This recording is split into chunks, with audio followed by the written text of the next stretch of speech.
भर ਦੀਆਂ ਇਮੀਗ੍ਰੇਸ਼ਨ ਦੇ ਨਾਲ ਜੁੜੀਆਂ ਹੋਈਆਂ ਖਬਰਾਂ ਲੈ ਕੇ ਮੈਂ ਬरुण ਕੌਰ ਮਾਨ ਹਾਜ਼ਰ ਜੀ। ਸਤਿ ਸ਼੍ਰੀ ਅਕਾਲ। ਤੁਸੀਂ ਦੇਖ ਰਹੇ ਹੋ ਪੰਜਾਬ ਮੇਲ USA ਟੀਵੀ ਤੇ ਵੀਕਲੀ ਇਮੀਗ੍ਰੇਸ਼ਨ ਅਪਡੇਟ।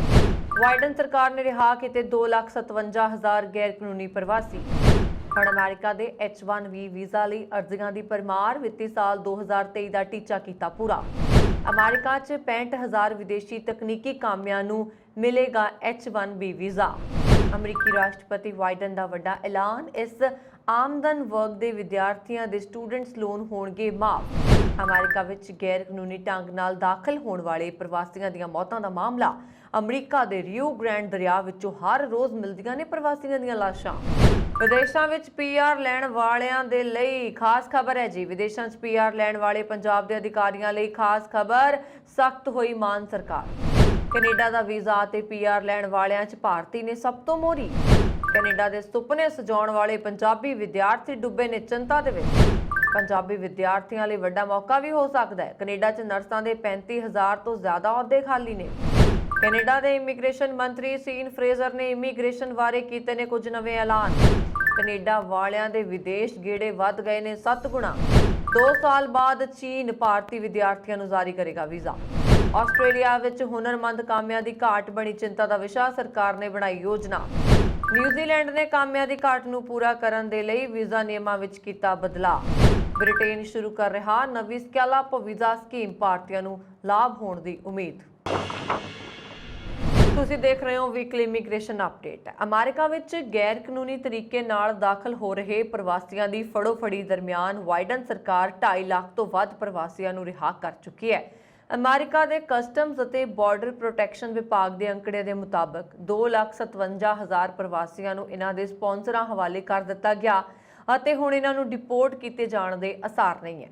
ਰਿਹਾ ਕੀਤੇ ਗਏ ਪ੍ਰਵਾਸੀਆਂ ਵਿੱਚੋਂ ਜ਼ਿਆਦਾਤਰ ਨਾਬਾਲਗ ਦੱਸੇ ਜਾ ਰਹੇ ਨੇ, ਜਿਨ੍ਹਾਂ ਨੇ ਇਕੱਲਿਆਂ ਬਾਰਡਰ ਪਾਰ ਕੀਤਾ। ਬਾਰਡਰ ਏਜੰਟਾਂ ਦਾ ਕਹਿਣਾ ਹੈ ਕਿ ਹਰ ਹਫ਼ਤੇ ਹਜ਼ਾਰਾਂ ਦੀ ਗਿਣਤੀ ਵਿੱਚ ਨਾਬਾਲਗ ਅਮਰੀਕੀ ਸਰਹੱਦ ਵਿੱਚ ਦਾਖਲ ਹੋ ਰਹੇ ਨੇ ਅਤੇ ਇਸ ਰੁਝਾਨ ਦਾ ਅਸਰ ਕੁਝ ਸਾਲ ਬਾਅਦ ਪਤਾ ਲੱਗੇਗਾ। ਅਮਰੀਕਾ ਨੂੰ ਵਿੱਤੀ ਸਾਲ 2023 ਲਈ ਸੰਘੀ ਸਰਕਾਰ ਦੁਆਰਾ ਲਾਜ਼ਮੀ 65,000 H1B ਵੀਜ਼ਾ ਕੈਪ ਤੱਕ ਪਹੁੰਚਣ ਲਈ ਲੋੜੀਂਦੀਆਂ ਪਟੀਸ਼ਨਾਂ ਪ੍ਰਾਪਤ ਹੋਈਆਂ ਨੇ। ਇੱਕ ਸੰਘੀ ਏਜੰਸੀ ਨੇ ਇਸ ਸੰਬੰਧੀ ਜਾਣਕਾਰੀ ਦਿੱਤੀ ਹੈ। ਜ਼ਿਕਰਯੋਗ ਹੈ ਕਿ H1B ਵੀਜ਼ਾ ਇੱਕ ਗੈਰ ਪ੍ਰਵਾਸੀ ਵੀਜ਼ਾ ਹੈ ਜੋ ਅਮਰੀਕੀ ਕੰਪਨੀਆਂ ਨੂੰ ਵਿਸ਼ੇਸ਼ ਕਿੱਤਿਆਂ ਵਿੱਚ ਵਿਦੇਸ਼ੀ ਕਰਮਚਾਰੀਆਂ ਨੂੰ ਨਿਯੁਕਤ ਕਰਨ ਦੀ ਆਗਿਆ ਦਿੰਦਾ ਹੈ ਅਤੇ ਜਿਨ੍ਹਾਂ ਲਈ ਸਿਧਾਂਤਕ ਜਾਂ ਤਕਨੀਕੀ ਮਹਾਰਤ ਦੀ ਲੋੜ ਹੁੰਦੀ ਹੈ। ਟੈਕਨੋਲੋਜੀ ਕੰਪਨੀਆਂ ਭਾਰਤ ਅਤੇ ਚੀਨ ਵਰਗੇ ਦੇਸ਼ਾਂ ਤੋਂ ਹਰ ਸਾਲ ਹਜ਼ਾਰਾਂ ਕਰਮਚਾਰੀਆਂ ਨੂੰ ਨਿਯੁਕਤ ਕਰਨ ਲਈ ਇਸ ਤੇ ਨਿਰਭਰ ਕਰਦੀਆਂ ਨੇ। ਇਹ ਵੀ ਜ਼ਿਕਰਯੋਗ ਹੈ ਕਿ ਕੈਨੇਡਾ ਤੇ ਅਮਰੀਕਾ ਦੇ ਵੀਜ਼ਾ ਲਈ ਪਹਿਲਾਂ ਹੀ 300 ਤੋਂ 500 ਦਿਨਾਂ ਦਾ ਇੰਤਜ਼ਾਰ ਕਰਨਾ ਪੈ ਰਿਹਾ। H1B ਵੀਜ਼ਾ ਪ੍ਰੋਗਰਾਮ ਭਾਰਤੀਆਂ ਸਮੇਤ ਵਿਦੇਸ਼ੀ ਪੇਸ਼ੇਵਰਾਂ ਵਿਚਕਾਰ ਸਭ ਤੋਂ ਵੱਧ ਮੰਗਿਆ ਜਾਣ ਵਾਲਾ ਵਰਕ ਵੀਜ਼ਾ ਹੈ। ਜਿਵੇਂ ਕਿ US ਕਾਂਗਰਸ ਦੁਆਰਾ ਲਾਜ਼ਮੀ ਕੀਤਾ ਗਿਆ ਹੈ ਕਿ ਅਮਰੀਕਾ ਹਰ ਸਾਲ ਵੱਧ ਤੋਂ ਵੱਧ 65,000 H1B ਵੀਜ਼ਾ ਨਿਯਮਿਤ ਕੈਪ ਅਤੇ ਹੋਰ 20,000 H1B visa US advanced degree ਛੋਟ ਸ਼੍ਰੇਣੀਆਂ ਜਾਰੀ ਕਰ ਸਕਦਾ ਹੈ। US ਸਿਟੀਜ਼ਨਸ਼ਿਪ ਅਤੇ ਇਮੀਗ੍ਰੇਸ਼ਨ ਸੇਵਾਵਾਂ ਨੇ ਮੰਗਲਵਾਰ ਨੂੰ ਇੱਕ ਬਿਆਨ ਵਿੱਚ ਕਿਹਾ ਸੀ ਕਿ ਸਾਨੂੰ ਵਿੱਤੀ ਸਾਲ 2023 ਲਈ ਕਾਂਗਰਸ ਦੁਆਰਾ ਲਾਜ਼ਮੀ 65,000 H1B ਵੀਜ਼ਾ ਰੈਗੂਲਰ ਕੈਪ ਅਤੇ 20,000 H1B visa US advance degree ਛੋਟ, ਜਿਸ ਨੂੰ ਮਾਸਟਰ ਕੈਪ ਵਜੋਂ ਜਾਣਿਆ ਜਾਂਦਾ ਹੈ, ਤੱਕ ਪਹੁੰਚਣ ਲਈ ਲੋੜੀਂਦੀਆਂ ਪਟੀਸ਼ਨਾਂ ਪ੍ਰਾਪਤ ਹੋਈਆਂ ਨੇ। USCIS ਹਰ ਸਾਲ ਅਜਿਹੀਆਂ ਸਾਰੀਆਂ ਐਪਲੀਕੇਸ਼ਨਸ ਦੀ ਜਾਂਚ ਕਰਦਾ ਹੈ। ਇਸ ਨੇ ਰਜਿਸਟਰਾਂ ਦੇ ਆਨਲਾਈਨ ਖਾਤਿਆਂ ਵਿੱਚ ਗੈਰ ਚੋਣ ਦੀਆਂ ਸੂਚਨਾਵਾਂ ਭੇਜਣ ਦਾ ਸਿਲਸਿਲਾ ਪੂਰਾ ਕਰ ਲਿਆ ਹੈ। ਵਿੱਤੀ ਸਾਲ ਮਤਲਬ FY 2023 H1B ਸੰਖਿਆਤਮਕ ਅਲਾਟਮੈਂਟਸ ਲਈ ਰਜਿਸਟ੍ਰੇਸ਼ਨਸ ਦੀ ਸਥਿਤੀ ਸਹੀ ਢੰਗ ਨਾਲ ਜਮ੍ਹਾਂ ਕੀਤੀ ਗਈ ਸੀ। ਹੁਣ ਇਹ ਦਿਖਾਏਗਾ ਕਿ ਜਿਹੜੇ ਉਮੀਦਵਾਰ ਚੁਣੇ ਨਹੀਂ ਗਏ ਸਨ, ਹਾਲੇ ਤੱਕ ਨਹੀਂ ਚੁਣੇ ਗਏ, ਜੋ ਇਸ ਰਜਿਸਟ੍ਰੇਸ਼ਨ ਦੇ ਆਧਾਰ ਤੇ H1B ਕੈਪ ਪਟੀਸ਼ਨ ਦਾਇਰ ਕਰਨ ਦੇ ਯੋਗ ਨਹੀਂ ਹਨ, ਇਸ ਦੌਰਾਨ ਫੈਡਰਲ ਏਜੰਸੀ ਉਹਨਾਂ ਪਟੀਸ਼ਨਸ ਨੂੰ ਸਵੀਕਾਰ ਕਰਨਾ ਜਾਰੀ ਰੱਖੇਗੀ ਜੋ ਕਿ ਕੈਪ ਤੋਂ ਮੁਕਤ ਨੇ। ਇਸ ਵਿੱਚ ਵੀ ਕਿਹਾ ਗਿਆ ਕਿ ਮੌਜੂਦਾ H1B ਕਰਮਚਾਰੀਆਂ ਲਈ ਦਾਇਰ ਪਟੀਸ਼ਨਾਂ, ਜਿਨ੍ਹਾਂ ਨੂੰ ਪਹਿਲੇ ਕੈਪ ਦੇ ਵਿਰੁੱਧ ਗਿਣਿਆ ਗਿਆ ਹੈ ਅਤੇ ਜੋ ਅਜੇ ਵੀ ਆਪਣਾ ਕੈਪ ਨੰਬਰ ਬਰਕਰਾਰ ਰੱਖਦੇ ਨੇ, ਨੂੰ ਵਿੱਤੀ ਸਾਲ 2023 H1B ਕੈਪ ਤੋਂ ਛੋਟ ਦਿੱਤੀ ਗਈ ਹੈ। ਹਾਲਾਂਕਿ USCIS ਮੌਜੂਦਾ H1B ਵਰਕਰਾਂ ਦੇ ਅਮਰੀਕਾ ਵਿੱਚ ਰਹਿਣ ਦੇ ਸਮੇਂ ਨੂੰ ਵਧਾਉਣ ਲਈ ਦਾਇਰ ਪਟੀਸ਼ਨਾਂ ਨੂੰ ਸਵੀਕਾਰ ਕਰਨਾ ਅਤੇ ਪ੍ਰਕਿਰਿਆ ਕਰਨਾ ਜਾਰੀ ਰੱਖੇਗਾ। ਇਸ ਨੇ ਅੱਗੇ ਕਿਹਾ ਕਿ ਮੌਜੂਦਾ H1B ਕਰਮਚਾਰੀਆਂ ਲਈ ਰੁਜ਼ਗਾਰ ਦੀਆਂ ਸ਼ਰਤਾਂ ਨੂੰ ਬਦਲੇਗਾ, ਮੌਜੂਦਾ H1B ਕਰਮਚਾਰੀਆਂ ਨੂੰ ਮਾਲਕ ਬਦਲਣ ਦੀ ਆਗਿਆ ਦੇਗਾ ਤੇ ਮੌਜੂਦਾ H1B ਕਰਮਚਾਰੀਆਂ ਨੂੰ ਵਾਧੂ H1B ਅਹੁਦਿਆਂ ਤੇ ਨਾਲ-ਨਾਲ ਕੰਮ ਕਰਨ ਦੀ ਆਗਿਆ ਦੇਗਾ। ਅਮਰੀਕਾ ਸਾਲ 2023 ਲਈ 65,000 ਵਿਦੇਸ਼ੀ ਤਕਨੀਕੀ ਕਾਮਿਆਂ ਨੂੰ H1 ਵੀਜ਼ਾ ਦੇਣ ਜਾ ਰਿਹਾ। ਅਮਰੀਕੀ ਕਾਂਗਰਸ ਨੇ ਦੇਸ਼ ਦੇ ਇਮੀਗ੍ਰੇਸ਼ਨ ਮਹਿਕਮੇ ਨੂੰ ਇਸ ਨੂੰ ਲਾਜ਼ਮੀ ਕਰਨ ਲਈ ਕਿਹਾ। ਇਮੀਗ੍ਰੇਸ਼ਨ ਵਿਭਾਗ ਦੇ ਅਨੁਸਾਰ ਉਹਨਾਂ ਨੂੰ 65,000 H1B ਵੀਜ਼ਾ ਪ੍ਰਾਪਤ ਕਰਨ ਲਈ ਅਰਜ਼ੀਆਂ ਪ੍ਰਾਪਤ ਹੋ ਗਈਆਂ ਨੇ ਅਤੇ ਇਹ ਪਹਿਲੀ ਵਾਰ ਹੈ ਜਦੋਂ ਇੰਨੀਆਂ ਅਰਜ਼ੀਆਂ ਨੂੰ ਵੀਜ਼ਾ ਦਿੱਤਾ ਜਾਏਗਾ। USCIS ਅਨੁਸਾਰ ਵਿਭਾਗ ਨੇ ਇਸ ਨੂੰ ਅਮਲੀ ਜਾਮਾ ਪਵਾਉਣਾ ਸ਼ੁਰੂ ਕਰ ਦਿੱਤਾ ਹੈ ਅਤੇ ਬਿਨੇਕਾਰਾਂ ਨੂੰ ਸੂਚਨਾਵਾਂ ਭੇਜਣ ਦੀ ਕਾਰਵਾਈ ਵੀ ਪੂਰੀ ਕਰ ਲਈ ਹੈ। याद रहे H1B ਵੀਜ਼ਾ ਇੱਕ ਗੈਰ ਪ੍ਰਵਾਸੀ ਵੀਜ਼ਾ ਜੋ ਅਮਰੀਕੀ ਕੰਪਨੀਆਂ ਨੂੰ ਵਿਸ਼ੇਸ਼ ਤਕਨੀਕੀ ਕਿੱਤਿਆਂ 'ਚ ਵਿਦੇਸ਼ੀ ਕਾਮਿਆਂ ਨੂੰ ਨਿਯੁਕਤ ਕਰਨ ਦੀ ਆਗਿਆ ਦਿੰਦਾ ਹੈ। ਇਸ ਲਈ ਅਮਰੀਕਾ ਤਕਨੀਕੋਲੋਜੀ ਕੰਪਨੀਆਂ ਭਾਰਤ ਅਤੇ ਚੀਨ ਵਰਗੇ ਦੇਸ਼ਾਂ ਤੋਂ ਹਰ ਸਾਲ ਹਜ਼ਾਰਾਂ ਕਰਮਚਾਰੀਆਂ ਨੂੰ ਨੌਕਰੀ ਤੇ ਰੱਖਣ ਦੇ ਲਈ ਇਸ ਤੇ ਨਿਰਭਰ ਕਰਦੀਆਂ ਨੇ। US ਸਿਟੀਜ਼ਨਸ਼ਿਪ ਅਤੇ ਇਮੀਗ੍ਰੇਸ਼ਨ ਸਰਵਿਸਿਜ਼ ਵੱਲੋਂ ਕਿਹਾ ਗਿਆ ਕਿ ਜਿਹੜੇ ਬਿਨੇਕਾਰਾਂ ਨੇ FY 2023 H1B ਵੀਜ਼ਾ ਸੰਖਿਆਤਮਕ ਅਲਾਟਮੈਂਟਾਂ ਲਈ ਰਜਿਸਟ੍ਰੇਸ਼ਨ ਸਹੀ ਢੰਗ ਨਾਲ ਜਮ੍ਹਾਂ ਕਰਵਾਈਆਂ ਸਨ ਪਰ ਉਹਨਾਂ ਨੂੰ ਚੁਣਿਆ ਨਹੀਂ ਗਿਆ, ਉਹ ਹੁਣ H1B ਵੀਜ਼ਾ ਪਟੀਸ਼ਨ ਦਾਇਰ ਕਰਨ ਦੇ ਯੋਗ ਨਹੀਂ ਹੋਣਗੇ। ਇਮੀਗ੍ਰੇਸ਼ਨ ਵਿਭਾਗ ਨੇ ਇਹ ਵੀ ਸਪਸ਼ਟ ਕੀਤਾ ਹੈ ਕਿ H1B ਵੀਜ਼ਾ ਧਾਰਕਾਂ ਦੇ ਅਮਰੀਕਾ ਵਿੱਚ ਰਹਿਣ ਦੇ ਸਮੇਂ ਨੂੰ ਵਧਾਉਣ ਲਈ ਦਾਇਰ ਪਟੀਸ਼ਨਾਂ ਨੂੰ ਸਵੀਕਾਰ ਕਰਨਾ ਜਾਰੀ ਰੱਖੇਗਾ ਅਤੇ H1B ਵੀਜ਼ਾ ਧਾਰਕਾਂ ਲਈ ਰੁਜ਼ਗਾਰ ਸ਼ਰਤਾਂ ਨੂੰ ਵੀ ਬਦਲੇਗਾ ਅਤੇ H1B ਵੀਜ਼ਾ ਧਾਰਕਾਂ ਨੂੰ ਮਾਲਕ ਬਦਲਣ ਦੀ ਆਗਿਆ ਵੀ ਦੇਗਾ ਅਤੇ ਨਾਲ ਹੋਰ ਕੰਮ ਕਰਨ ਦੀ ਆਗਿਆ ਦੇਗਾ। ਇਸ ਨਵੇਂ ਹੁਕਮਾਂ ਨਾਲ ਭਾਰਤੀ ਟੈਕਨੋਲੋਜੀ ਕਾਮਿਆਂ ਨੂੰ ਵੱਡਾ ਫਾਇਦਾ ਹੋਏਗਾ। ਅਮਰੀਕੀ ਰਾਸ਼ਟਰਪਤੀ ਜੋ ਬਾਈਡਨ ਨੇ ਅਮਰੀਕੀ ਵਿਦਿਆਰਥੀਆਂ ਨੂੰ ਰਾਹਤ ਦਿੰਦਿਆਂ ਵੱਡਾ ਐਲਾਨ ਕੀਤਾ। ਉਹਨਾਂ ਨੇ ਅਮਰੀਕੀ ਵਿਦਿਆਰਥੀਆਂ ਲਈ ਕਰਜ਼ੇ ਮਾਫ ਕੀਤੇ ਜਾਣਗੇ ਜਿਨ੍ਹਾਂ ਦੀ ਸਾਲਾਨਾ ਆਮਦਨ $1,25,000 ਤੋਂ ਘੱਟ ਹੈ। ਵਿਦਿਆਰਥੀ ਲੋਨ 'ਚ ਕਟੌਤੀ ਕਰਨਾ ਬਾਈਡਨ ਪ੍ਰਸ਼ਾਸਨ ਦਾ ਇੱਕ ਵੱਡਾ ਚੋਣ ਵਾਅਦਾ ਸੀ। ਉਹਨਾਂ ਨੇ ਇਸ ਸੰਬੰਧ ਵਿੱਚ ਟਵੀਟ ਕਰਕੇ ਕਿਹਾ ਕਿ ਮੈਂ ਚੋਣਾਂ 'ਚ ਜੋ ਵਾਅਦਾ ਕੀਤਾ ਸੀ ਉਸ ਨੂੰ ਪੂਰਾ ਕਰਨ ਜਾ ਰਿਹਾ। ਅਸੀਂ ਮੱਧ ਵਰਗ ਨੂੰ ਕੁਝ ਰਾਹਤ ਦੇਣ ਲਈ ਜਨਵਰੀ 2023 ਵਿੱਚ ਕੁਝ ਅਮਰੀਕੀ ਵਿਦਿਆਰਥੀ ਕਰਜ਼ੇ ਮਾਫ ਜਾਂ ਕਟੌਤੀ ਕਰਨ ਜਾ ਰਹੇ ਹਾਂ। ਅਮਰੀਕੀ ਰਾਸ਼ਟਰਪਤੀ ਜੋ ਬਾਈਡਨ ਨੇ ਵਿਦਿਆਰਥੀ ਕਰਜ਼ਾ ਮਾਫੀ ਦਾ ਐਲਾਨ ਕੀਤਾ ਹੈ ਪਰ ਉਹਨਾਂ ਨੇ ਇਹ ਐਲਾਨ ਕੁਝ ਸ਼ਰਤਾਂ ਨਾਲ ਕੀਤਾ ਹੈ। ਇਹ ਸ਼ਰਤਾਂ ਵੀ ਨੇ, ਜੀ ਹਾਂ, ਜੇਕਰ ਤੁਸੀਂ ਪੇਲ ਗ੍ਰਾਂਟ ਤੇ ਕਾਲਜ ਗਏ ਸੀ ਤਾਂ ਤੁਹਾਨੂੰ $20,000 ਦੀ ਛੋਟ ਮਿਲੇਗੀ ਅਤੇ ਜੇਕਰ ਤੁਸੀਂ ਪੇਲ ਗ੍ਰਾਂਟ ਦਾ ਲਾਭ ਨਹੀਂ ਲੈਂਦੇ ਹੋ ਤਾਂ ਤੁਹਾਨੂੰ $10,000 ਦੀ ਛੋਟ ਮਿਲੇਗੀ। ਇਸ ਤੇ ਇਹ ਵੀ ਹੈ ਕਿ ਛੋਟ ਕੇਵਲ ਉਹਨਾਂ ਲੋਕਾਂ ਨੂੰ ਹੀ ਮਿਲੇਗੀ ਜਿਨ੍ਹਾਂ ਦੀ ਸਾਲਾਨਾ ਆਮਦਨ $1,25,000 ਤੋਂ ਘੱਟ ਹੈ। ਇਸ ਦੇ ਨਾਲ ਹੀ ਬਾਈਡਨ ਪ੍ਰਸ਼ਾਸਨ ਨੇ ਦਸੰਬਰ 2022 ਤੱਕ ਕਰਜ਼ੇ ਦੀ ਅਦਾਇਗੀ ਨੂੰ ਘਟਾ ਦਿੱਤਾ ਹੈ। 31 ਦਸੰਬਰ 2022 ਤੱਕ ਕੋਈ ਕਰਜ਼ਾ ਨਹੀਂ ਦੇਣਾ ਪਏਗਾ। ਇਸ ਤੋਂ ਬਾਅਦ ਵੀ ਜੇਕਰ ਤੁਸੀਂ ਲੋਨ ਜਮ੍ਹਾਂ ਕਰਦੇ ਹੋ ਤਾਂ ਤੁਹਾਨੂੰ ਉਸ ਲੋਨ ਲਈ ਆਪਣੀ ਆਮਦਨ ਦਾ ਕੇਵਲ 5% ਹੀ ਜਮ੍ਹਾਂ ਕਰਨਾ ਹੋਏਗਾ। ਉਦਾਹਰਨ ਲਈ ਜੇਕਰ ਤੁਹਾਡੀ ਆਮਦਨ $100 ਪ੍ਰਤੀ ਮਹੀਨਾ ਹੈ ਤਾਂ ਤੁਹਾਨੂੰ ਕੇਵਲ $5 ਦੀ ਲੋਨ ਦੀ ਕਿਸ਼ਤ ਜਮ੍ਹਾਂ ਕਰਨ ਦੀ ਲੋੜ ਹੋਏਗੀ। ਅਮਰੀਕਾ ਦੇ ਰਿਓ ਗ੍ਰੈਂਡ ਦਰਿਆ ਦੇ ਕੰਢਿਆਂ ਤੋਂ ਗੈਰ ਕਾਨੂੰਨੀ ਢੰਗ ਨਾਲ ਅਮਰੀਕਾ ਵਿੱਚ ਦਾਖਲ ਹੋਣ ਦੀ ਕੋਸ਼ਿਸ਼ ਦੌਰਾਨ ਮੌਤ ਦੇ ਮੂੰਹ ਵਿੱਚ ਜਾ ਪੈਂਦੇ ਪ੍ਰਵਾਸੀਆਂ ਦੀਆਂ ਲਾਸ਼ਾਂ ਮਿਲਣ ਦਾ ਸਿਲਸਿਲਾ ਨਿਰੰਤਰ ਜਾਰੀ ਹੈ। ਮਾਵਰਿਕ ਕਾਉਂਟੀ ਦੇ ਸ਼ੈਰਿਫ ਟੌਮ ਸ਼ਮਵਰ ਅਨੁਸਾਰ ਇਸ ਸਾਲ ਪਿਛਲੇ ਸਮੇਂ ਦੌਰਾਨ ਕੋਈ ਦਿਨ ਵੀ ਅਜਿਹਾ ਨਹੀਂ ਲੰਘਿਆ ਜਿਸ ਦਿਨ ਕਿਸੇ ਪ੍ਰਵਾਸੀ ਦੀ ਦਰਿਆ ਵਿੱਚ ਤੈਰਦੀ ਲਾਸ਼ ਜਾਂ ਆਸ-ਪਾਸ ਝਾੜੀਆਂ ਵਿੱਚ ਫਸੀ ਲਾਸ਼ ਨਾ ਮਿਲੀ ਹੋਵੇ। ਇੱਕ ਦਿਨ ਪਹਿਲਾਂ ਹੀ ਇੱਕ 3 ਸਾਲ ਦੇ ਬੱਚੇ ਦੀ ਲਾਸ਼ ਮਿਲੀ। ਉਹਨਾਂ ਨੇ ਕਿਹਾ ਕਿ 4 ਵਿੱਚੋਂ 3 ਪ੍ਰਵਾਸੀ ਦਰਿਆ ਪਾਰ ਕਰਕੇ ਅਮਰੀਕਾ 'ਚ ਦਾਖਲ ਹੋਣ ਦੀ ਕੋਸ਼ਿਸ਼ ਦੌਰਾਨ ਆਪਣੀ ਜਾਨ ਗਵਾ ਬੈਠਦੇ ਨੇ। ਸ਼ਮਵਰ ਦਾ ਕਹਿਣਾ ਹੈ ਕਿ ਉਹ ਇਹ ਦ੍ਰਿਸ਼ ਦੇਖ ਕੇ ਉਦਾਸ ਹੋ ਜਾਂਦੇ ਨੇ ਤੇ ਉਹਨਾਂ ਨੂੰ ਪੀੜਤ ਪਰਿਵਾਰਾਂ ਨਾਲ ਹਮਦਰਦੀ ਹੈ। ਉਹਨਾਂ ਦੇ ਅਨੁਸਾਰ ਅਮਰੀਕਾ ਵਿੱਚ ਗੈਰ ਕਾਨੂੰਨੀ ਢੰਗ ਨਾਲ ਦਾਖਲ ਹੋਣ ਵਾਲਿਆਂ ਦੀ ਗਿਣਤੀ ਨਿਰੰਤਰ ਵੱਧ ਰਹੀ ਹੈ ਜਿਸ ਕਾਰਨ ਪ੍ਰਵਾਸੀਆਂ ਦੀਆਂ ਮੌਤਾਂ ਦਾ ਅੰਕੜਾ ਵੀ ਵੱਧ ਰਿਹਾ। ਪ੍ਰਵਾਸੀ ਸੰਘੀ ਅਧਿਕਾਰੀਆਂ ਵੱਲੋਂ ਫੜੇ ਜਾਣ ਤੋਂ ਬਚਣ ਲਈ ਵਧੇਰੇ ਜ਼ੋਖਮ ਉਠਾਉਂਦੇ ਨੇ ਤੇ ਉਹ ਟੈਕਸਾਸ ਰਾਜ ਦੇ ਸ਼ੂਕ ਦੇ ਦਰਿਆ ਨੂੰ ਖਤਰਨਾਕ ਥਾਵਾਂ ਤੋਂ ਪਾਰ ਕਰਨ ਦਾ ਯਤਨ ਕਰਦੇ ਨੇ ਜਿਸ ਦੀ ਕੀਮਤ ਉਹਨਾਂ ਨੂੰ ਆਪਣੀ ਜਾਨ ਦੇ ਕੇ ਚੁਕਾਉਣੀ ਪੈਂਦੀ ਹੈ। ਵੈਬ ਕਾਉਂਟੀ ਦੀ ਮੈਡੀਕਲ ਅਧਿਕਾਰੀ ਡਾਕਟਰ ਦੱਸਦੇ ਨੇ ਕਿ ਪਿਛਲੇ ਸਾਲਾਂ ਦੀ ਤੁਲਨਾ ਵਿੱਚ ਇਸ ਸਾਲ ਸਰਹੱਦ ਪਾਰ ਕਰਨ ਦੀ ਕੋਸ਼ਿਸ਼ ਦੌਰਾਨ ਮੌਤਾਂ ਦੀ ਗਿਣਤੀ ਬਹੁਤ ਵਧੀ ਹੈ। ਡਾਕਟਰ ਸਟਰਨ ਜੋ ਪਿਛਲੇ 20 ਸਾਲ ਤੋਂ ਡਾਕਟਰੀ ਜਾਂਚ ਖੇਤਰ 'ਚ ਸੇਵਾਵਾਂ ਨਿਭਾ ਰਹੇ ਨੇ ਤੇ ਉਹ ਮਾਵਰਿਕ ਸਮੇਤ ਦੱਖਣੀ ਟੈਕਸਾਸ ਵਿੱਚ 11 ਕਾਉਂਟੀਆਂ ਵਿੱਚ ਆਪਣੀਆਂ ਸੇਵਾਵਾਂ ਦੇ ਰਹੇ ਨੇ। ਉਹਨਾਂ ਦਾ ਕਹਿਣਾ ਹੈ ਕਿ ਇਸ ਸਾਲ ਹੁਣ ਤੱਕ 218 ਪ੍ਰਵਾਸੀ ਮਾਰੇ ਜਾ ਚੁੱਕੇ ਨੇ। जबकि पिछले साल इस समय तक 196 मौतां होईਆਂ ਸਨ। ਡਾਕਟਰ ਸਟਰਨ ਦੀ ਜ਼ਿੰਮੇਵਾਰੀ ਨਾ ਕੇਵਲ ਪ੍ਰਵਾਸੀਆਂ ਦੀ ਮੌਤ ਦੇ ਕਾਰਨਾਂ ਦੇ ਢੰਗ ਤਰੀਕੇ ਦਾ ਪਤਾ ਲਗਾਉਣ ਦੀ ਹੈ, ਬਲਕਿ ਮਾਰੇ ਗਏ ਪ੍ਰਵਾਸੀਆਂ ਦੀ ਸ਼ਨਾਖਤ ਕਰਨਾ ਤੇ ਉਸ ਦੇ ਨੇੜੇ ਦੇ ਰਿਸ਼ਤੇਦਾਰਾਂ ਨੂੰ ਇਸ ਬਾਰੇ ਸੂਚਿਤ ਕਰਨਾ ਵੀ ਉਹਨਾਂ ਦੀ ਜ਼ਿੰਮੇਵਾਰੀ ਹੈ। ਇਹ ਕੰਮ ਬਹੁਤ ਔਖਾ ਹੈ ਕਿਉਂਕਿ ਸਭ ਤੋਂ ਪਹਿਲਾਂ ਪ੍ਰਵਾਸੀਆਂ ਦੇ ਦੇਸ਼ ਬਾਰੇ ਪਤਾ ਲਗਾਉਣਾ ਤੇ ਫਿਰ ਉਸ ਦੇ ਨੇੜੇ ਦੇ ਸੱਕੇ ਸੰਬੰਧੀਆਂ ਬਾਰੇ ਜਾਣਕਾਰੀ ਹਾਸਲ ਕਰਨੀ ਬਹੁਤ ਮੁਸ਼ਕਿਲ ਹੈ। ਡਾਕਟਰ ਮੰਨਦੇ ਨੇ ਕਿ ਇਹ ਕੰਮ ਬਹੁਤ ਸੁਸਤ ਰਫ਼ਤਾਰ ਨਾਲ ਚੱਲਦਾ ਹੈ। ਉਹਨਾਂ ਦਾ ਕਹਿਣਾ ਕਿ ਮੌਤਾਂ ਦੀ ਗਿਣਤੀ ਵਧਣ ਦੇ ਮ੍ਰਿਤਕਾਂ ਦੀ ਸ਼ਨਾਖਤ ਨੇ ਸਮੱਸਿਆਵਾਂ ਖੜੀਆਂ ਕਰ ਦਿੱਤੀਆਂ ਨੇ। ਉਹਨਾਂ ਕੋਲ ਲਾਸ਼ਾਂ ਰੱਖਣ ਲਈ ਜਗ੍ਹਾ ਨਹੀਂ ਹੈ।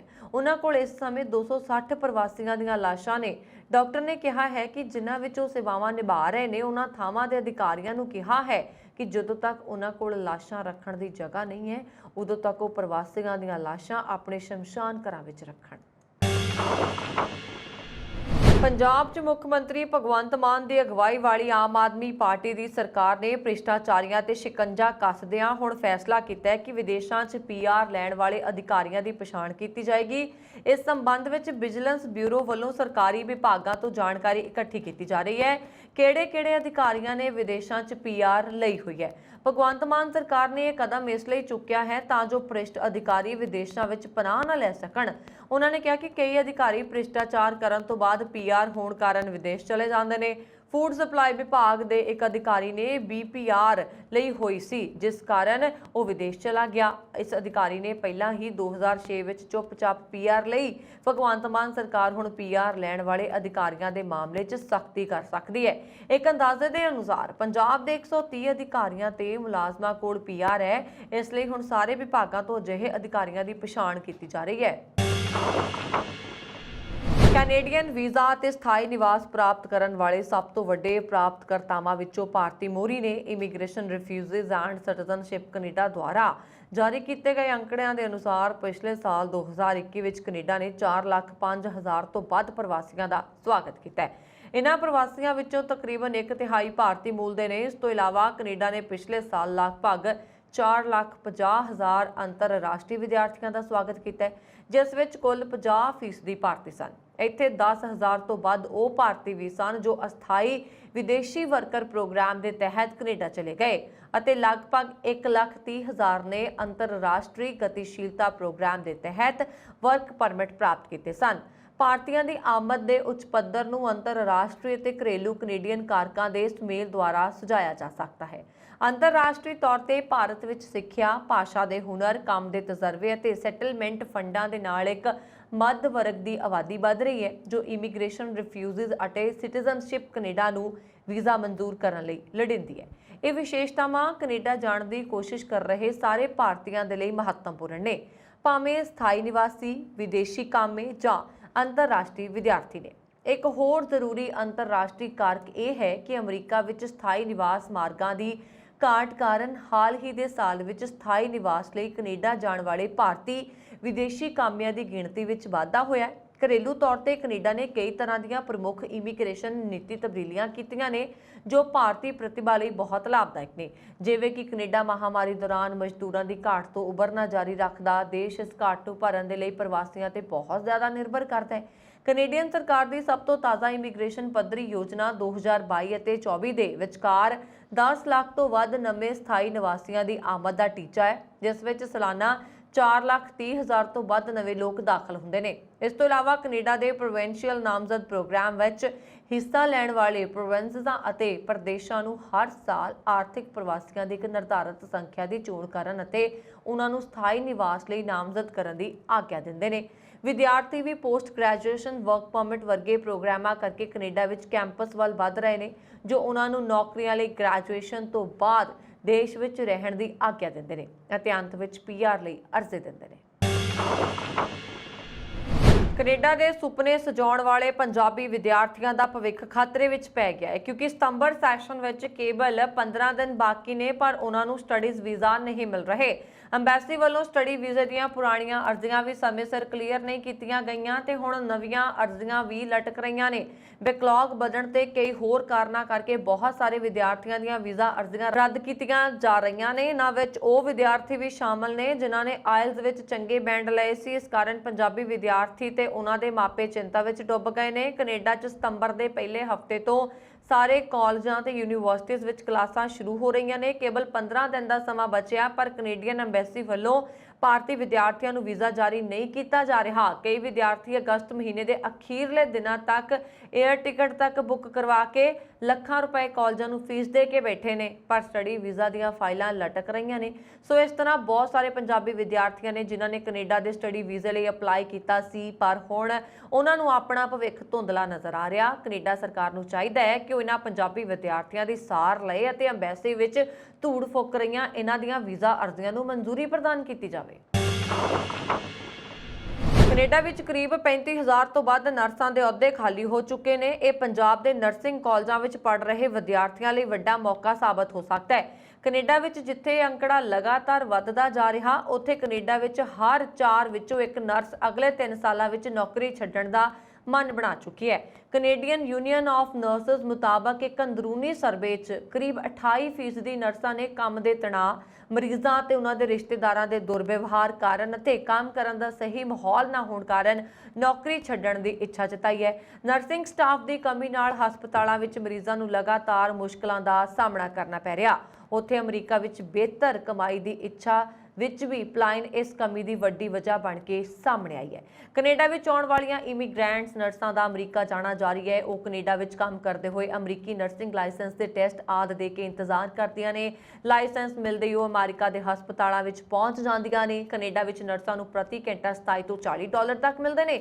ਉੱਥੇ ਅਮਰੀਕਾ ਵਿੱਚ ਉਹਨਾਂ ਨੂੰ $50 ਤੋਂ $55 ਪ੍ਰਤੀ ਘੰਟਾ ਮਿਲਦੇ ਨੇ। ਇੱਥੇ ਦੱਸ ਦਈਏ ਕਿ ਕੈਨੇਡਾ ਵਿੱਚ 2,40,000 ਨਰਸਾਂ ਦੇ ਕੁੱਲ ਅਹੁਦਿਆਂ ਵਿੱਚੋਂ ਕਰੀਬ 15% ਇਸ ਸਮੇਂ ਖਾਲੀ ਨੇ ਅਤੇ ਇਹ ਅੰਕੜਾ 20% ਮਤਲਬ 50,000 ਤੱਕ ਵੀ ਪਹੁੰਚ ਸਕਦਾ ਹੈ। ਪੇਂਡੂ ਖੇਤਰਾਂ ਵਿੱਚ ਮੌਜੂਦ ਹਸਪਤਾਲਾਂ ਵਿੱਚ ਵੀ ਸਟਾਫ ਦੀ ਕਮੀ ਹੋਰ ਜ਼ਿਆਦਾ ਹੈ। ਕਈ ਸ਼ਹਿਰੂ ਅਤੇ ਪੇਂਡੂ ਹਸਪਤਾਲਾਂ ਵਿੱਚ ਕੇਵਲ ਐਮਰਜੈਂਸੀ ਸੇਵਾਵਾਂ ਦਿੱਤੀਆਂ ਜਾ ਰਹੀਆਂ ਨੇ। ਕੈਨੇਡਾ ਵਿੱਚ ਵਿਭਿੰਨ ਦੇਸ਼ਾਂ ਤੋਂ ਸਟੱਡੀ ਕਰਕੇ ਆਈਆਂ ਹੋਈਆਂ 14,000 ਨਰਸਾਂ ਨੇ, ਜਿਨ੍ਹਾਂ ਵਿੱਚੋਂ 5,000 ਤੋਂ ਵੱਧ ਇਕੱਲੇ ਪੰਜਾਬ ਤੋਂ ਨੇ, ਪਰ ਕੈਨੇਡੀਅਨ ਟੈਸਟ ਤੇ ਹੋਰ ਨਿਯਮਾਂ ਕਾਰਨ ਇਹਨਾਂ ਨੂੰ ਨੌਕਰੀਆਂ ਨਹੀਂ ਮਿਲ ਪਾ ਰਹੀਆਂ। ਸਰਕਾਰ ਇਹਨਾਂ ਨੂੰ ਤੇਜ਼ੀ ਨਾਲ ਕੰਮ ਤੇ ਰੱਖਣਾ ਚਾਹੁੰਦੀ ਹੈ, ਪਰ ਪ੍ਰਕਿਰਿਆ ਪੂਰਾ ਕਰਨ ਵਿੱਚ ਹਲੇ ਸਮਾਂ ਲੱਗ ਰਿਹਾ।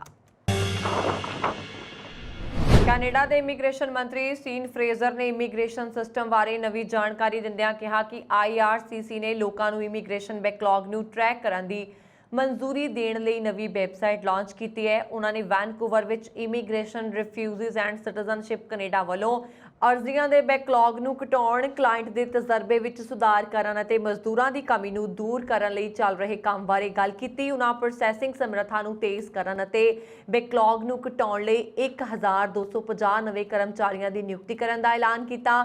IRCC ਨੇ 2021 ਵਿੱਚ 4,50,000 ਨਵੇਂ ਸਥਾਈ ਨਿਵਾਸੀਆਂ ਦਾ ਕੈਨੇਡਾ ਵਿੱਚ ਸਵਾਗਤ ਕੀਤਾ ਸੀ, ਜਦਕਿ 2022 ਵਿੱਚ ਇਮੀਗ੍ਰੇਸ਼ਨ ਪੱਧਰ ਦੇ ਯੋਜਨਾ ਦੇ ਆਧਾਰ ਤੇ 4,31,000 ਦਾ ਟੀਚਾ ਮਿੱਥਿਆ ਹੈ।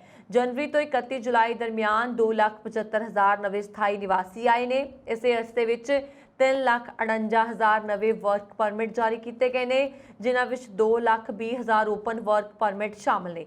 IRCC ਦਾ ਕਹਿਣਾ ਹੈ ਕਿ ਮਨੁੱਖੀ ਸੰਕਟਾਂ ਪ੍ਰਤੀ ਕੈਨੇਡਾ ਦੇ ਜਵਾਬ ਤੇ ਮੌਜੂਦਾ ਮੰਗ ਨੂੰ ਪੂਰਾ ਕਰਨ ਲਈ ਬੁਢਾਪੇ ਦੀ ਟੈਕਨੋਲੋਜੀ ਨੂੰ ਅਪਡੇਟ ਕਰਨ ਕਾਰਨ ਪ੍ਰੋਸੈਸਿੰਗ 'ਚ ਦੇਰੀ ਹੋ ਰਹੀ ਹੈ। ਜੁਲਾਈ ਦੇ ਅੰਤ ਵਿੱਚ ਕਾਰੋਬਾਰ ਦੀਆਂ ਸਾਰੀਆਂ ਲਾਈਨਾਂ ਵਿੱਚ ਲਗਭਗ 54% ਅਰਜ਼ੀਆਂ ਆਈਆਂ ਨੇ। IRCC ਦਾ ਕਹਿਣਾ ਹੈ ਕਿ ਉਹ ਭਵਿੱਖ ਵਿੱਚ 80% ਨਵੀਆਂ ਅਰਜ਼ੀਆਂ ਨੂੰ ਆਪਣੀ ਸੇਵਾ ਦੇ ਅਧੀਨ ਲਿਆਵੇਗਾ। ਬੈਕਲੌਗ ਵਿੱਚ IRCC ਨੇ ਐਲਾਨ ਕੀਤਾ ਹੈ ਕਿ ਉਹ ਆਪਣੀ ਵੈਬਸਾਈਟ ਤੇ ਮਹੀਨਾਵਾਰ ਡਾਟਾ ਪ੍ਰਕਾਸ਼ਿਤ ਕਰੇਗਾ ਅਤੇ ਮੌਜੂਦਾ ਪ੍ਰਣਾਲੀ ਨੂੰ ਬਿਹਤਰ ਬਣਾਉਣ ਦੇ ਲਈ ਕੀਤੇ ਜਾ ਰਹੇ ਵਾਧੂ ਉਪਾਅ ਬਾਰੇ ਆਉਣ ਵਾਲੇ ਹਫ਼ਤਿਆਂ 'ਚ ਹੋਰ ਜਾਣਕਾਰੀ ਸਾਂਝੀ ਕਰੇਗਾ। ਹਾਲਾਂਕਿ IRCC ਦੁਆਰਾ ਹੁਣ ਤੱਕ ਜਾਰੀ ਕੀਤੇ ਗਏ ਹੋਰ ਤਾਜ਼ਾ ਅੰਕੜੇ ਦਰਸਾਉਂਦੇ ਨੇ ਕਿ 31 ਜੁਲਾਈ 2 ਤੱਕ ਮਿਲੀਅਨ ਵਨਿਅਕਾਰਾਂ ਦਾ ਬੈਕਲੌਗ ਘਟਿਆ ਹੈ ਔਰ ਨਵੇਂ IRCC ਵੈਬ ਪੇਜ ਅਨੁਸਾਰ ਮੌਜੂਦਾ 6,39,500 ਸਥਾਈ ਨਿਵਾਸ ਅਰਜ਼ੀਆਂ ਵਿੱਚੋਂ 47% ਇਸ ਦੇ ਸੇਵਾ ਮਿਆਰਾਂ ਦੇ ਅਧੀਨ ਨੇ। ਇਸ ਦੌਰਾਨ ਲਗਭਗ 1.4 ਮਿਲੀਅਨ ਅਸਥਾਈ ਨਿਵਾਸ ਅਰਜ਼ੀਆਂ ਚੋਂ 41% ਇਸ ਦੇ ਸੇਵਾ ਮਾਪਦੰਡਾਂ ਦੇ ਆਧਾਰ ਨੇ। ਲਗਭਗ 3,79,000 ਨਾਗਰਿਕਤਾ ਅਰਜ਼ੀਆਂ ਦੇ ਕਾਰਵਾਈ ਹੋ ਰਹੀ ਹੈ, ਜਿਸ ਵਿੱਚ ਲਗਭਗ 65% IRCC ਦੇ ਸੇਵਾ ਮਿਆਰ ਦੇ ਅੰਦਰ ਨੇ। ਹਵਾਈ ਅੱਡਿਆਂ ਤੇ ਲੰਬੀਆਂ ਕਤਾਰਾਂ ਤੇ ਫਲਾਈਟਸ ਰੱਦ ਹੋਣ ਵਰਗੀਆਂ ਮੁਸ਼ਕਲਾਂ ਵੀ ਕੈਨੇਡਾ ਵਾਸੀਆਂ ਅੰਦਰ ਪੈਦਾ ਹੋਏ ਸੈਰ ਸਪਾਟੇ ਦੇ ਚਾਅ ਨੂੰ ਮੱਠਾ ਨਾ ਕਰ ਸਕੀਆਂ ਤੇ ਇਹਨਾਂ ਦੇ ਵਿਦੇਸ਼ ਵੱਲ ਗੇੜੇ 7 ਗੁਣਾ ਵੱਧ ਗਏ ਨੇ।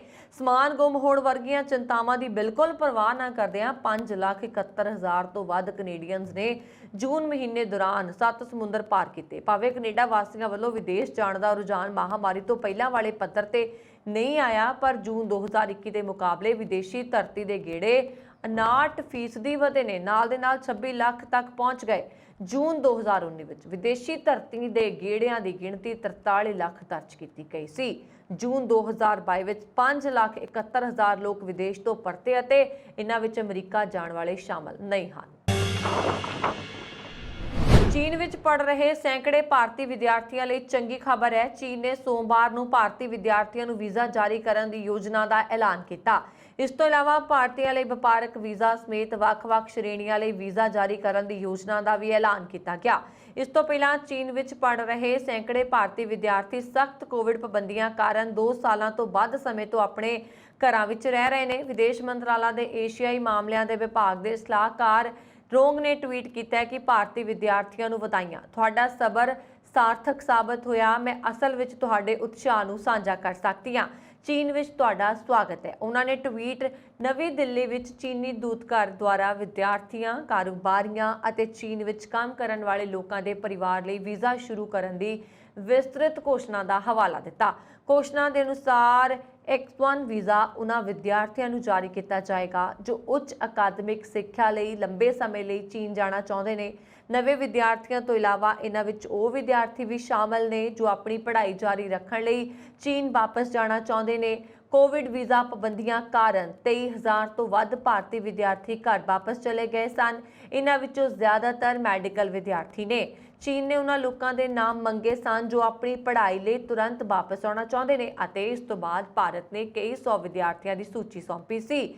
ਸ੍ਰੀਲੰਕਾ, ਪਾਕਿਸਤਾਨ ਅਤੇ ਕਈ ਹੋਰ ਦੇਸ਼ਾਂ ਦੇ ਵਿਦਿਆਰਥੀ ਹਾਲ ਹੀ ਦੇ ਹਫ਼ਤਿਆਂ ਵਿੱਚ ਚਾਰਟਰਡ ਉਡਾਣਾਂ ਰਾਹੀਂ ਚੀਨ ਪਹੁੰਚ ਚੁੱਕੇ ਨੇ। ਦਿੱਲੀ ਵਿੱਚ ਚੀਨੀ ਦੂਤਘਰ ਦੀ ਵੈਬਸਾਈਟ ਤੇ ਪ੍ਰਕਾਸ਼ਿਤ ਇੱਕ ਘੋਸ਼ਣਾ ਵਿੱਚ ਕਿਹਾ ਗਿਆ ਹੈ ਕਿ ਵਿਦਿਆਰਥੀ ਵੀਜ਼ਾ ਨਵੇਂ ਵਿਦਿਆਰਥੀਆਂ ਦੇ ਨਾਲ-ਨਾਲ ਪੁਰਾਣੇ ਵਿਦਿਆਰਥੀਆਂ ਨੂੰ ਵੀ ਜਾਰੀ ਕੀਤਾ ਜਾਏਗਾ ਜੋ ਕੋਵਿਡ ਵੀਜ਼ਾ ਪਾਬੰਦੀਆਂ ਕਾਰਨ ਚੀਨ ਦੀ ਯਾਤਰਾ ਨਹੀਂ ਕਰ ਸਕਦੇ ਸਨ। ਆਸਟ੍ਰੇਲੀਆ ਦੀ ਐਂਥਨੀ ਅਲਬਾਨੀਜ਼ ਦੀ ਸਰਕਾਰ ਨੇ ਦੇਸ਼ ਵਿੱਚ ਭਵਿੱਖ ਲਈ ਹੁਨਰ ਰੁਜ਼ਗਾਰ ਤਰਜੀਹ ਸੂਚੀ ਦੇ ਆਧਾਰ ਤੇ ਅਤੇ ਅਗਲੇ 5 ਸਾਲਾਂ ਵਿੱਚ ਨੌਕਰੀ ਦੀਆਂ ਅਸਾਮੀਆਂ ਵਿੱਚ ਅਨੁਮਾਨਿਤ ਵਾਧੇ ਦੇ ਅੰਕੜੇ ਦੇ ਆਧਾਰ ਤੇ 10 ਸਭ ਤੋਂ ਵੱਧ ਮੰਗ ਵਾਲੀਆਂ ਨੌਕਰੀਆਂ ਦੀ ਪਛਾਣ ਕੀਤੀ ਹੈ। ਯੂਨੀਅਨ ਅਤੇ ਉਦਯੋਗ ਰੋਜ਼ਗਾਰ ਦਾਤਾ ਦੀ ਮੰਗ ਦੇ ਆਧਾਰ ਤੇ ਚੋਟੀ ਦੀਆਂ 10 ਨੌਕਰੀਆਂ ਦੀ ਸੂਚੀ ਵਿੱਚ ਉਸਾਰੀ ਪ੍ਰਬੰਧਕ, ਸਿਵਲ ਇੰਜੀਨੀਅਰਿੰਗ, ਸ਼ੁਰੂਆਤੀ ਬਚਪਨ ਅਧਿਆਪਕ, ਰਜਿਸਟਰਡ ਨਰਸਾਂ, ICT ਕਾਰੋਬਾਰ ਅਤੇ ਸਿਸਟਮ ਵਿਸ਼ਲੇਸ਼ਕ, ਸੌਫਟਵੇਅਰ ਅਤੇ application programmer, electrician, chef, child carer ਅਤੇ ਵਿਰਧ ਅਪਾਹਜ ਦੇਖਭਾਲ ਕਰਨ ਵਾਲੇ ਸ਼ਾਮਲ ਨੇ। ਪ੍ਰਧਾਨ ਮੰਤਰੀ ਨੇ ਕਿਹਾ ਹੈ ਕਿ ਆਰਥਿਕਤਾ ਨੂੰ ਹੁਲਾਰਾ ਦੇਣ ਅਤੇ ਉਜਰਤਾ ਨੂੰ ਅੱਗੇ ਵਧਾਉਣ ਦਾ ਵਾਅਦਾ ਕਰਦੇ ਹੋਏ ਆਸਟ੍ਰੇਲੀਅਨਸ ਦੇ ਲਈ ਬਿਹਤਰ ਨੌਕਰੀਆਂ ਅਤੇ ਬਿਹਤਰ ਭਵਿੱਖ ਲਈ ਸਰਕਾਰ ਕਿੱਤਾ ਮੁਖੀ ਅਤੇ ਸਿਖਲਾਈ ਖੇਤਰ ਨੂੰ ਵਧਾਉਣ, ਹੁਨਰਮੰਦ ਕਾਮਿਆਂ ਦੀ ਕਮੀ ਨੂੰ ਦੂਰ ਕਰਨ ਵਿੱਚ ਮਦਦ ਕਰਨ ਲਈ 4,65,000 ਫੀਸ ਮੁਕਤ ਟੇਫ ਸਥਾਨ ਪ੍ਰਦਾਨ ਕਰਨ ਅਤੇ ਟੇਫ ਕਿੱਤਾ ਮੁਖੀ ਬੁਨਿਆਦੀ ਢਾਂਚੇ ਨੂੰ ਅਪਗ੍ਰੇਡ ਕਰਨ ਤੇ ਕੇਂਦਰਿਤ ਹੋਏਗੀ। ਅੰਕੜਿਆਂ ਦੇ ਅਨੁਸਾਰ ਅਗਲੇ 5 ਸਾਲਾਂ ਵਿੱਚ 10 ਵਿੱਚੋਂ 9 ਨੌਕਰੀਆਂ ਲਈ ਹਾਈ ਸਕੂਲ ਤੋਂ ਬਾਅਦ ਦੀ ਯੋਗਤਾ ਜਿਵੇਂ ਕਿ ਟੇਫ ਜਾਂ ਯੂਨੀਵਰਸਿਟੀ ਦੀ ਡਿਗਰੀ ਦੀ ਲੋੜ ਹੋਏਗੀ। ਅਲਬਾਨੀਜ਼ ਸਰਕਾਰ ਨੇ ਕਾਮਿਆਂ ਦੀ ਗੰਭੀਰ ਘਾਟ ਦਾ ਸਾਹਮਣਾ ਕਰ ਰਹੇ ਉਦਯੋਗਾਂ ਲਈ ਵਾਧੂ 45,000 ਟੇਫ ਸਥਾਨਾਂ ਅਤੇ 50 ਮਿਲੀਅਨ ਟੇਫ ਟੈਕਨੋਲੋਜੀ ਫੰਡ ਦਾ ਵਾਅਦਾ ਕੀਤਾ ਹੈ। ਹੁਨਰ ਅਤੇ ਸਿਖਲਾਈ ਮੰਤਰੀ ਨੇ ਕਿਹਾ ਹੈ ਕਿ ਕਾਰੋਬਾਰਾਂ ਦੇ ਸਾਹਮਣੇ ਸਭ ਤੋਂ ਵੱਡੀ ਚੁਣੌਤੀਆਂ ਵਿੱਚੋਂ ਇੱਕ ਇਹ ਹੈ ਕਿ ਉਪਲਬਧ ਨੌਕਰੀਆਂ ਲਈ ਹੁਨਰਮੰਦ ਕਾਮਿਆਂ ਨੂੰ ਲੱਭਣ ਲਈ ਸੰਘਰਸ਼ ਕਰ ਰਹੇ ਨੇ। ਵਿਰਧ ਦੇਖਭਾਲ, ਰੈਸਤਰਾਂ ਕਾਮੇ, ਖੇਤੀਬਾੜੀ, ਸਿਹਤ ਸੰਭਾਲ ਖੇਤਰ ਵੀ ਇਹਨਾਂ ਵਿੱਚੋਂ ਇੱਕ ਹੈ ਜੋ ਕਰੋਨਾ ਵਾਇਰਸ ਕਾਰਨ ਸਰਹੱਦਾਂ ਬੰਦ ਹੋਣ ਨਾਲ ਬੁਰੀ ਤਰ੍ਹਾਂ ਪ੍ਰਭਾਵਿਤ ਹੋਈ। ਕਾਮਿਆਂ ਦੀ ਘਾਟ ਚਿੰਤਾ ਦਾ ਵਿਸ਼ਾ ਬਣ ਗਈ ਹੈ ਅਤੇ ਬਾਕੀ ਦੇ ਕਰਮਚਾਰੀਆਂ ਤੇ ਦਬਾਅ ਪਾਉਂਦਾ ਹੈ, ਜਿਸ ਹੱਦ ਤੱਕ ਉਹ ਉਦਯੋਗ ਛੱਡਣਾ ਸ਼ੁਰੂ ਕਰ ਦਿੰਦੇ ਨੇ। ਸਰਕਾਰ ਪੱਕੇ ਹੁਨਰਮੰਦ ਕਾਮਿਆਂ ਦੀ ਕਮੀ ਨੂੰ ਪੂਰਾ ਕਰਨ ਦੇ ਲਈ ਸਾਲਾਨਾ ਮਾਈਗ੍ਰੇਸ਼ਨ 1,60,000 ਤੋਂ 2 ਲੱਖ ਸਥਾਨਾਂ ਤੱਕ ਦੇ ਅੰਕੜੇ ਨੂੰ ਵਧਾਉਣ ਲਈ ਵਿਚਾਰ ਅਧੀਨ ਕੰਮ ਕਰ ਰਹੀ ਹੈ। ਰੁਜ਼ਗਾਰ ਮੰਤਰੀ ਨੇ ਕਿਹਾ ਹੈ ਕਿ ਕਾਮਿਆਂ ਦੀ ਘਾਟ ਨੂੰ ਹੱਲ ਕਰਨ ਲਈ ਇਸ ਵਚਨਬੱਧਤਾ ਬਾਰੇ ਗੱਲ ਕੀਤੀ। ਸਰਕਾਰ ਵੱਲੋਂ ਅਗਲੇ ਮਹੀਨੇ ਨੌਕਰੀਆਂ ਤੇ ਹੁਨਰ ਸੰਮੇਲਨ 1 ਅਤੇ 2 ਸਤੰਬਰ ਨੂੰ ਕੈਨਬਰਾ ਦੇ ਸੰਸਦ ਭਵਨ ਵਿਖੇ ਆਯੋਜਿਤ ਕੀਤਾ ਜਾਵੇਗਾ। ਨਿਊਜ਼ੀਲੈਂਡ ਆਪਣੇ ਇਮੀਗ੍ਰੇਸ਼ਨ ਨਿਯਮਾਂ ਵਿੱਚ ਸਥਾਈ ਤੌਰ ਤੇ ਤਬਦੀਲੀ ਕਰੇਗਾ, ਜਿਸ ਦਾ ਉਦੇਸ਼ ਅਗਲੇ ਸਾਲ 12,000 ਵਰਕਰਾਂ ਨੂੰ ਆਕਰਸ਼ਿਤ ਕਰਨਾ ਹੈ। ਇਮੀਗ੍ਰੇਸ਼ਨ ਮੰਤਰੀ ਮਾਈਕਲ ਵੁੱਡ ਨੇ ਐਤਵਾਰ ਨੂੰ ਕਿਹਾ ਕਿ ਨਿਊਜ਼ੀਲੈਂਡ ਲੇਬਰ ਦੀ ਘਾਟ ਨੂੰ ਪੂਰਾ ਕਰਨ ਲਈ ਹਜ਼ਾਰਾਂ ਵਾਧੂ ਕਾਮਿਆਂ ਦੀ ਨਿਯੁਕਤੀ ਕਰਨ ਲਈ ਆਪਣੇ ਇਮੀਗ੍ਰੇਸ਼ਨ ਨਿਯਮਾਂ ਵਿੱਚ ਸਥਾਈ ਬਦਲਾਅ ਕਰੇਗਾ। ਇਸ ਲਈ ਵਰਕਿੰਗ ਹੌਲੀਡੇ ਸਕੀਮ ਤਿਆਰ ਕੀਤੀ ਗਈ ਹੈ।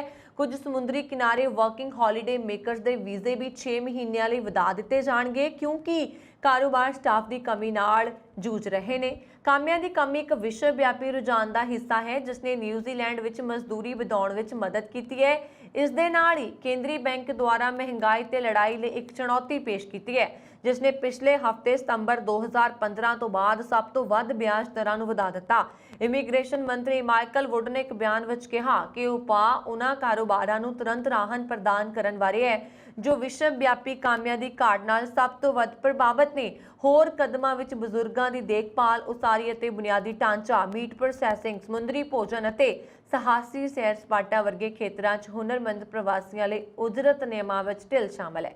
ਉਹਨਾਂ ਨੇ ਕਿਹਾ ਕਿ ਹੁਨਰ ਦੇ ਪੱਧਰ ਅਤੇ ਸੈਕਟਰਾਂ ਵਿੱਚ ਕਰਮਚਾਰੀਆਂ ਦੀਆਂ ਚੁਣੌਤੀਆਂ ਨੂੰ ਦੇਖਿਆ ਜਾ ਰਿਹਾ ਅਤੇ ਨਿਊਜ਼ੀਲੈਂਡ ਇਸ ਵਿੱਚ ਇਕੱਲਾ ਨਹੀਂ ਹੈ। ਇਹ ਉਪਾਅ ਉਦੋਂ ਆਉਂਦੇ ਨੇ ਜਦੋਂ ਦੂਜੀ ਤਿਮਾਹੀ ਵਿੱਚ ਬੇਰੁਜ਼ਗਾਰੀ ਦੀ ਦਰ 3.3% ਸੀ ਤੇ ਜੋ ਉਜਰਤ 20 ਸਾਲ ਤੇ 3.4% ਵੱਧ ਸਨ, ਜੋ 14 ਸਾਲਾਂ ਵਿੱਚ ਸਭ ਤੋਂ ਵੱਧ ਤੇਜ਼ੀ ਨਾਲ ਵੱਧ ਰਹੀਆਂ ਨੇ। ਪਿਛਲੇ ਹਫ਼ਤੇ ਨਿਊਜ਼ੀਲੈਂਡ ਦੇ ਰਿਜ਼ਰਵ ਬੈਂਕ ਨੇ ਮਹਿੰਗਾਈ ਤੇ ਲਗਾਮ ਲਗਾਉਣ ਲਈ ਲਗਾਤਾਰ 7ਵੇਂ ਵਾਧੇ ਵਿੱਚ ਅਧਿਕਾਰਤ ਨਕਦ ਦਰ ਨੂੰ 50 ਆਧਾਰ ਅੰਕ ਵਧਾ ਕੇ 3.0% ਕਰ ਦਿੱਤਾ। ਬ੍ਰਿਟੇਨ ਆਪਣੀ ਨਵੀਂ ਸਕੈਲਪ ਵੀਜ਼ਾ ਸਕੀਮ ਨਾਲ ਭਾਰਤ ਸਮੇਤ ਦੁਨੀਆ ਭਰ ਦੇ ਹੋਰ ਹੁਨਰਮੰਦ ਪੇਸ਼ੇਵਰਾਂ ਨੂੰ ਆਕਰਸ਼ਿਤ ਕਰਨ ਦਾ ਇਛੁਕ ਹੈ। ਗ੍ਰਹਿ ਦਫ਼ਤਰ ਦੇ ਅਧਿਕਾਰਤ ਅੰਕੜਿਆਂ ਦੇ ਅਨੁਸਾਰ ਪਿਛਲੇ ਕੁਝ ਸਾਲਾਂ ਤੋਂ Tier-2 ਵੀਜ਼ਾ ਸ਼੍ਰੇਣੀ ਦੇ ਤਹਿਤ ਦਿੱਤੇ ਗਏ ਹੁਨਰਮੰਦ ਲੇਬਰ ਵੀਜ਼ਿਆਂ ਵਿੱਚ ਭਾਰਤੀਆਂ ਦੀ ਗਿਣਤੀ ਬਹੁਤ ਜ਼ਿਆਦਾ ਰਹੀ ਹੈ ਅਤੇ ਇਸ ਨਵੀਂ ਵੀਜ਼ਾ ਯੋਜਨਾ ਦਾ ਵੀ ਭਾਰਤੀਆਂ ਨੂੰ ਲਾਭ ਹੋਣ ਦੀ ਉਮੀਦ ਹੈ। ਸਕੈਲਪ ਵੀਜ਼ਾ ਦੇ ਤਹਿਤ ਛੋਟੇ ਪੱਧਰ ਦੇ ਉਦਯੋਗਾਂ ਦੇ ਨਾਲ-ਨਾਲ ਟੈਕਨੋਲੋਜੀ ਅਤੇ ਵਿੱਤੀ ਸੇਵਾਵਾਂ ਦੇ ਖੇਤਰ ਨਾਲ ਜੁੜੀਆਂ ਕੰਪਨੀਆਂ ਹੁਨਰਮੰਦ ਪੇਸ਼ੇਵਰਾਂ ਨੂੰ ਆਪਣੇ ਨਾਲ ਜੁੜਨ ਦੀ ਪੇਸ਼ਕਸ਼ ਕਰ ਸਕਦੀਆਂ ਨੇ। ਇਸ ਸਕੀਮ ਤਹਿਤ ਪੇਸ਼ੇਵਰਾਂ ਨੂੰ 2 ਸਾਲਾਂ ਲਈ ਬ੍ਰਿਟੇਨ ਵਿੱਚ ਰਹਿਣ ਦੀ ਆਗਿਆ ਦਿੱਤੀ ਜਾਏਗੀ। ਇਮੀਗ੍ਰੇਸ਼ਨ ਮੰਤਰੀ ਨੇ ਕਿਹਾ ਕਿ ਸਾਡੇ ਸਕੈਲਪ ਵੀਜ਼ਾ ਰਾਹੀਂ ਅਸੀਂ ਕਾਰੋਬਾਰਾਂ ਨੂੰ ਉਹਨਾਂ ਦੇ ਵਿਕਾਸ ਅਤੇ ਨਵੀਨਤਾ ਤੇ ਧਿਆਨ ਕੇਂਦਰਿਤ ਕਰਨ ਦੇ ਯੋਗ ਬਣਾ ਰਹੇ ਹਾਂ ਤਾਂ ਕਿ ਵਿਭਿੰਨ ਹੁਨਰਾਂ ਅਤੇ ਤਜਰਬੇਕਾਰ ਪੇਸ਼ੇਵਰਾਂ ਨੂੰ ਆਪਣੇ ਨਾਲ ਜੋੜਨ ਦੀ ਵਧੇਰੇ ਆਜ਼ਾਦੀ ਮਿਲ ਸਕੇ। ਇਹ ਸਨ ਇਸ ਹਫ਼ਤੇ ਦੀਆਂ ਇਮੀਗ੍ਰੇਸ਼ਨ ਦੇ ਨਾਲ ਜੁੜੀਆਂ ਹੋਈਆਂ ਕੁਝ ਖਬਰਾਂ। ਫਿਰ ਤੋਂ ਹਾਜ਼ਰ ਹੋਵਾਂਗੇ। ਵਰੁਣ ਕੌਰ ਮਾਨ ਨੂੰ ਦਿਓ ਆਗਿਆ ਤੇ ਦੇਖਦੇ ਰਹੋ ਪੰਜਾਬ ਮੇਲ USA TV। ਸਤਿ ਸ਼੍ਰੀ ਅਕਾਲ।